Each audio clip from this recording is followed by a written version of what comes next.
Overall, I enjoyed Gears of War Judgment's campaign. I thought that it was to the point with what you were supposed to be doing. Just give me 10 minutes to go back there and make sure the bastard's dead. It had great storytelling throughout, through flashbacks, which it's an interesting concept on how to tell a story like that. However, story does not implement with gameplay too well. The game is fun. It is the core Gears of War style, cover and shoot. However, it's just too repetitive throughout the story. This meeting is over! There was a problem with the beginning of the game. It was a bit dark, very black and red, so you may or may not have to adjust the brightness. It did set the tone though. You start off, it's E-Day past, and it's the beginning of the war.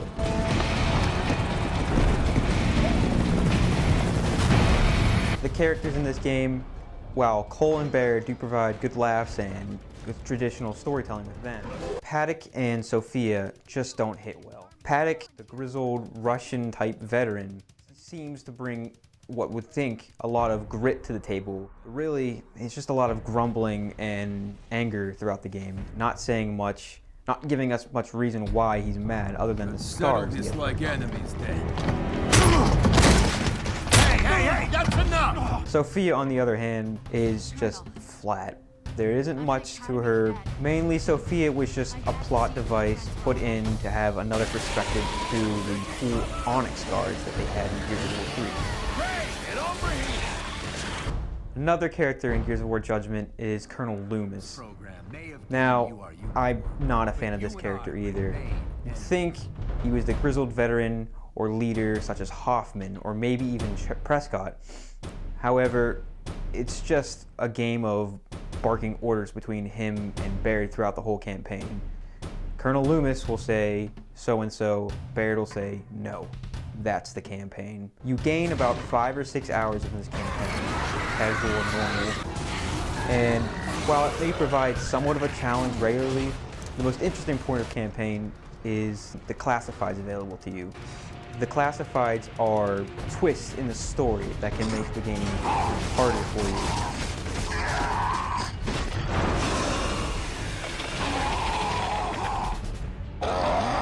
Such as blurred vision, low ammunition, or only allowing you to use 1 or 2 gun types. Where's my replay? Unlike the rest of the Gears of War games, this one only provided 1 boss battle, and I must say, it fell very flat. I won't go into detail what it was, I won't spoil it for you, but you probably will not be impressed. Gears of War Judgment's campaign is beautiful. The Unreal 3 engine runs phenomenally. People Can Fly did an excellent job with the character animation and overall gunplay. Nothing was too laggy. We ran into almost no glitches throughout an entire 6-hour campaign, which I must say is very impressive at a launch day. Most of the environments are interesting because you get to see what the world was like 15 years ago before Gears of War 3 ended. Most of the time it looks like pillars, nice old looking buildings, very rustic, just being demolished. Lots of fire, lots of fighting everywhere, and generally looks like a scene from any World War II picture you might see. Gears of War has changed its controls a bit, making it somewhat easier and somewhat more difficult. The campaign does not help you very well with the change in buttons. However, there is very small changes, such as weapon swaps are no longer with the D-pad. You may only hold 2 weapons at a time, and you must press Y, such as Halo or Call of Duty. You can no longer frag tag in Gears of War Judgment. You must be thrown grenades. However, your thrown grenades can stick to enemies. For my review, I'm giving Gears of War Judgment an 8 out of 10. In my personal opinion, I think the multiplayer for Gears of War Judgment, it's better in some ways and worse in some ways. It just depends on what kind of person you are. If you like Call of Duty more, or if you like the controls for Call of Duty more, you're going to like this more than the other Gears. I need ammo.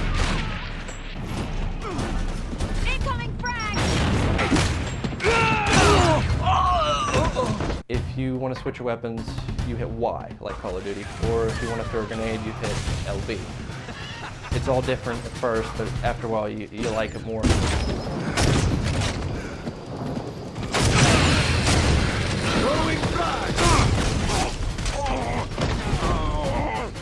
For the weapons in the game, multiplayer, you can't hold 2 primaries anymore.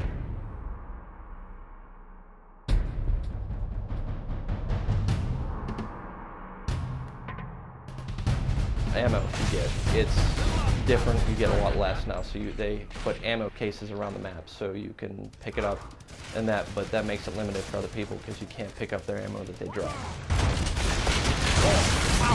As far as game modes go, there's Team Deathmatch, Overrun, Domination, and a new game mode called Free For All. One thing I'm sure everyone's going to be asking, how's the Horde? Well, there is none. It's been changed to something called Overrun or Survival if you're playing by yourself. Survival, it's not going to replace Horde in any way. I think they were calling it Horde 3.0. It's not.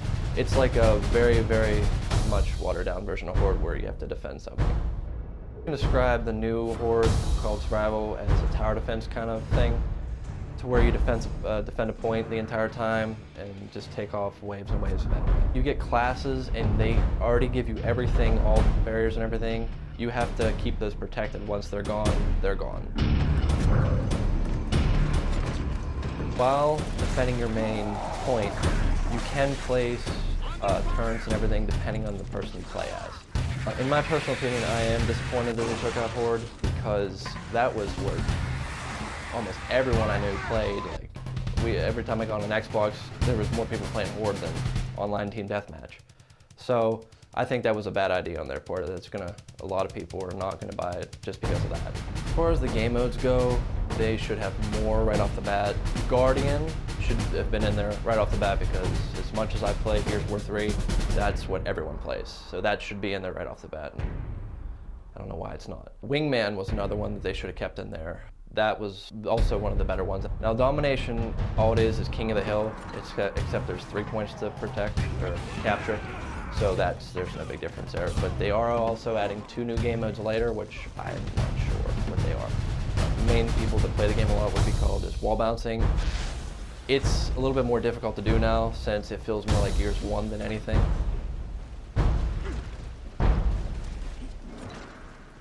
When you roll, I think if anyone who played Gears of War 1 noticed that you stop for a second, so the running's a little slower, the roadie running.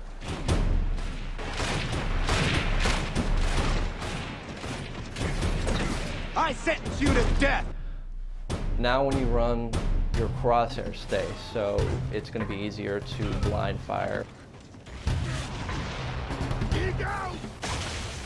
And there was also no more active reloads. Now the maps are a little bit, I guess, more exciting, more interactive, playable. You don't get trapped in corners as much. You can jump off of high vantage points and flank your enemies from almost anywhere now. So that makes it a little bit more open, less camping going on in the game.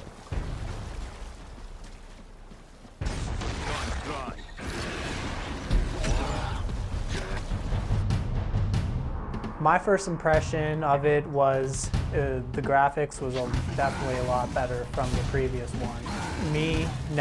I tinkered with the other ones a little bit. I know your guy really feels heavy, like you're a bulky guy running through, charging. The game style, the way it felt, the way it played, it seemed a lot smoother. And this one, especially like the rolls, how he jumps forward and backwards. That was really cool. It was a little easier to aim on this one. The other ones, it was a little more touchy, but this one, it felt a lot better. What I noticed about the beginning of the game, you go into a chapter, you start a chapter, you run in, you get they talk a little bit about it, the enemies come in, you shoot them off, you fend off, and you literally stand there, kind of walk around and wait for another wave of enemies.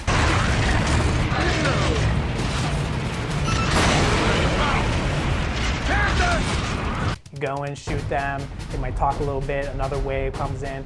to me, that was kind of like repetitive and kind of boring. There was no like objective, like, oh, you know, let's go, we have to stop them from getting to here, you know, fend them off as you're protecting somebody. You know, there was none of that. You just fight them, wait, kill, talk, you know, and that's how it was for a few of the beginning chapters.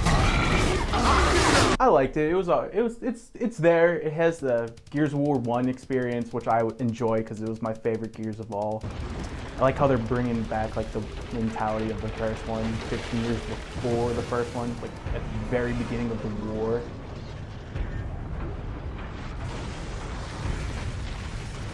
I'm not a fan of the controls. I'm not feeling like the Call of Duty based swap weapons. I'm not really feeling it because if you're a seasoned Gears of War player, you're not gonna get.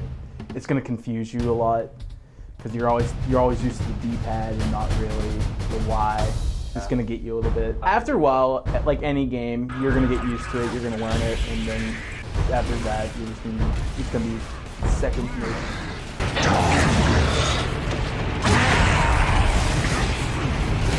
The graphics were good.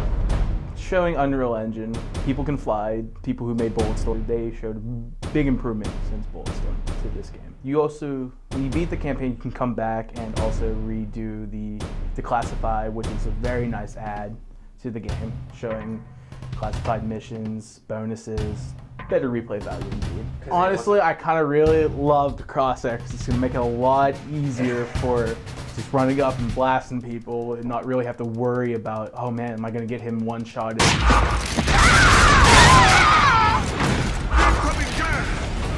To be honest, if you're finally just getting into the Gears of War saga, play the first three first, because when you play the first three, this game you get a lot more out of it, like story-wise, where they're all coming from. The first three explain that, but it's not into detail. This one's showing a lot more of like weaponry, how things were made, and other different technology. I really hope they bring back the 3-gun system because I always liked having my long-range weapon, not having to choose between the shotgun or the Lancer. I always had the mid-range, and when I just felt like being a butthole or an asshole, pulled out the pistol and started taking people down. The environment changed constantly. It was better people, it's more close quarters where you're able to actually use a shotgun in story mode. Great game overall. And there you have it. That's our review for Gears of War Judgment. We here at Launchpad Games have given this an 8.4 out of 10.